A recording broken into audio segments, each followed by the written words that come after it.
নমস্কার বন্ধুরা, আমার ইচ্ছেগুলোতে স্বাগত জানাই। এখন আমি পাঠ করব কথাশিল্পী শ্রী শরৎচন্দ্র চট্টোপাধ্যায়ের লেখা গল্প বিন্দুর ছেলের অষ্টম পর্ব।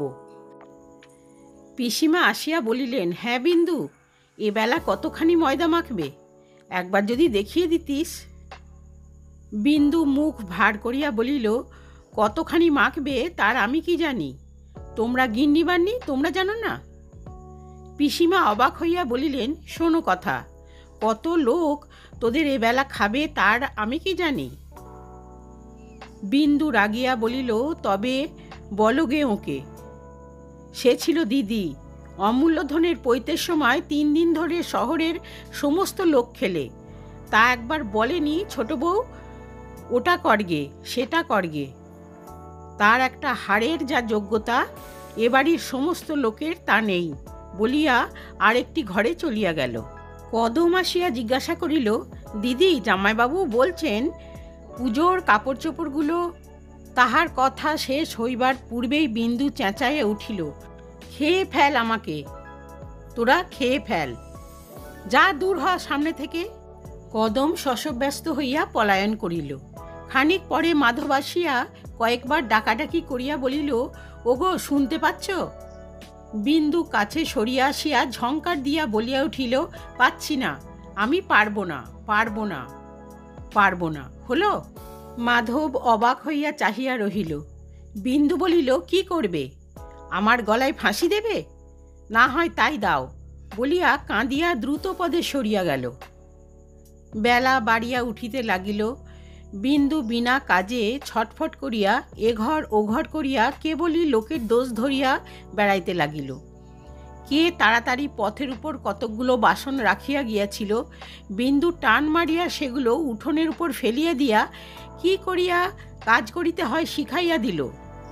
কার ভিজা কাপড় শুকাইতেছিল, উড়িয়া তাহার গায়ে লাগিবা মাত্র টানিয়া খণ্ড খণ্ড করিয়া ছিঁড়িয়া ফেলিয়া কি করিয়া কাপড় শুকাইতে হয় বুঝাইয়া দিল। যে কেহ তাহার সামনে পড়িল, সেই সবহে পাশ কাটাইয়া দাঁড়াইল। পুরোহিত বেচারা নিজে ভিতরে আসিয়া বলিলেন, তাই তো, বেলা বাড়তে লাগলো, কোনো বিলি ব্যবস্থাই দেখিনে। বিন্দু আড়ালে দাঁড়াইয়া কড়া করিয়া জবাব দিল, কাজকর্মের বাড়িতে বেলা একটু হয়ই, বলিয়া আর একটা বাসন পা দিয়া ছুঁড়িয়া ফেলিয়া দিয়া আর একটা ঘরের মেঝের উপর নির্জীবের মতো বসিয়া রহিল।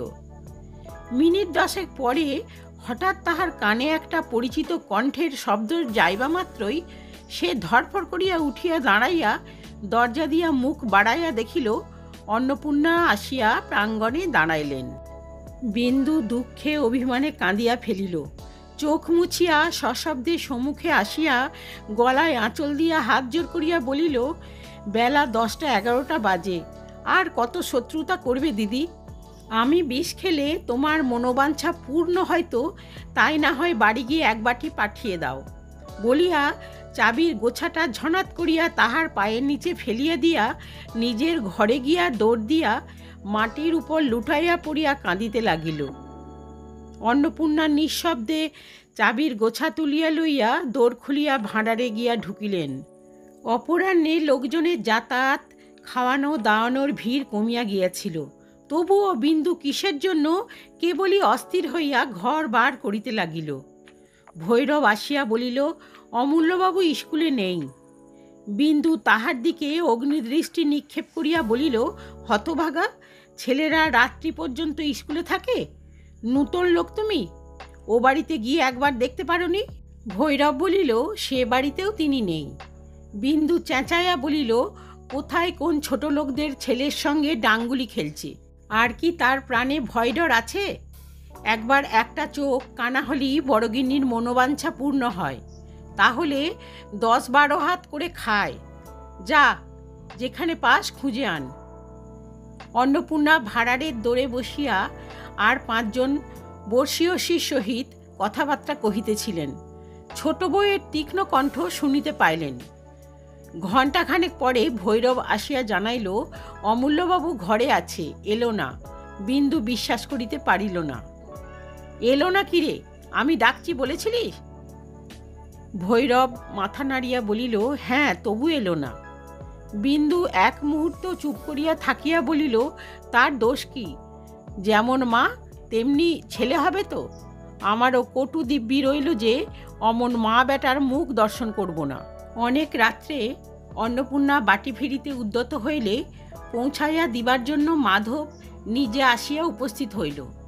বিন্দু দ্রুত পদে অদূরে আসিয়া স্বামীকে উদ্দেশ্য করিয়া ভীষণ কণ্ঠে বলিল, পৌঁছে দিতে তো যাচ্ছ, উনি জলস্পর্শ করেননি তা জানো? মাধব বলিল, সে তোমার জানবার কথা, আমার নয়। সমস্ত নষ্ট হয় দেখে নিজে গিয়ে ডেকে এনেছিলাম, এখন নিজে পৌঁছে দিতে যাচ্ছি। বিন্দু বলিল, বেশ ভালো কথা, তাহলে দেখছি তুমিও ওই দিকে। মাধব জবাব না দিয়া বলিল, চলো বৌঠান, আর দেরি করো না। চলো ঠাকুরপো বলিয়া অন্নপূর্ণা পা বাড়াইতেই বিন্দু গর্জন করিয়া বলিল, লোকে কথাই বলে দেইজি শত্রু, নিজের যা মুখে এলো 10টা মিথ্যে সাজিয়ে বললে, কটকট করে দিব্যি করলে। 4 দিন 4 রাত ছেলের মুখ দেখতে দিলে না, ভগবানের বিচার করবেন বলিয়া মুখে আঁচল গুঁজিয়া কান্না রোধ করিয়া রান্নাঘরের বারান্দায় আসিয়াই উপুর হইয়া মূর্ছিত হইয়া পড়িল। একটা গোলমাল উঠিল। মাধব অন্নপূর্ণা দুজনেই শুনিতে পাইলেন।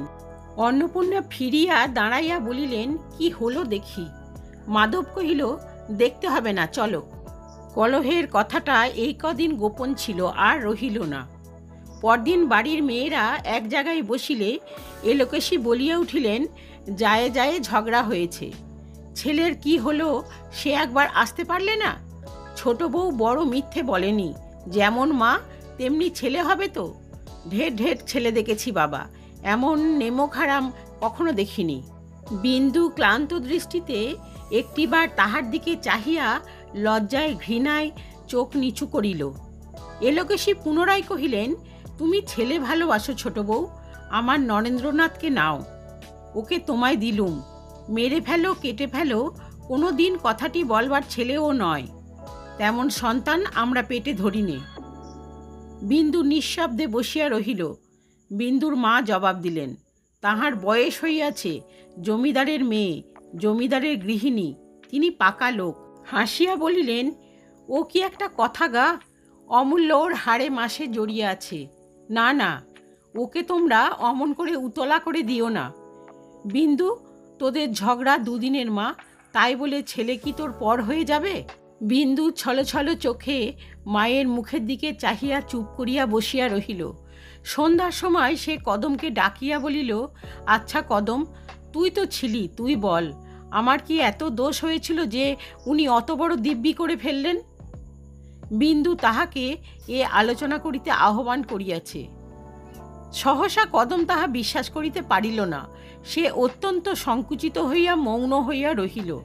তথাপি বিন্দু বলিল, না না, হাজার হোক তোরা বয়সে বড়, তোদের দুটো কথা আমাকে শুনতেই হয়। তুই বল না, এত দোষ কি আমার হয়েছিল?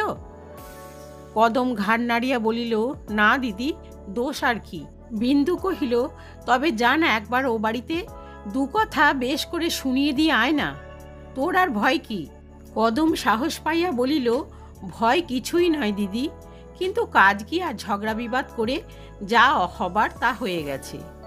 বিন্দু কহিল, না না কদম, তুই বুঝিস নে, সত্যি কথা বলা ভালো, না হলে ও মনে করবে আমারই যেন সব দোষ, তার কিছুই নেই, বার করে দেব, দূর করে দেব, এসব কথাও বলেনি। আমি কোনোদিন তাতে রাগ করেছি? কেন ও লুকিয়ে টাকা দিলে, কেন একবার জানালে না? কদম বলিল, আচ্ছা কাল যাব, আজ সন্ধ্যা হয়ে গেছে। বিন্দু অপ্রসন্ন হইয়া বলিল, সন্ধ্যা আবার কোথায় কদম, তুই বড় কথা কাটিস, শীতকালের বেলা বলেই অমন দেখাচ্ছে, না হয় কাউকে সঙ্গে নে না। ওরে ও ভৈরব, শোন, হেবকে ডেকে দে তো, কদমের সঙ্গে যাক। ভৈরব বলিল, হেবকে দিয়ে বাবু বাতি পরিষ্কার করাচ্ছেন। বিন্দু চোখ তুলিয়া বলিল, ফের মুখের সামনে জবাব করে। ভৈরব সে চাহনির সম্মুখ হইতে ছুটিয়া পলাইল। কদমকে পাঠাইয়া দিয়া বিন্দু বার দুই এঘর ওঘর করিয়া রান্নাঘরে আসিয়া ঢুকিল। বামুন ঠাকরুন একা বসিয়া রাঁধিতেছিল।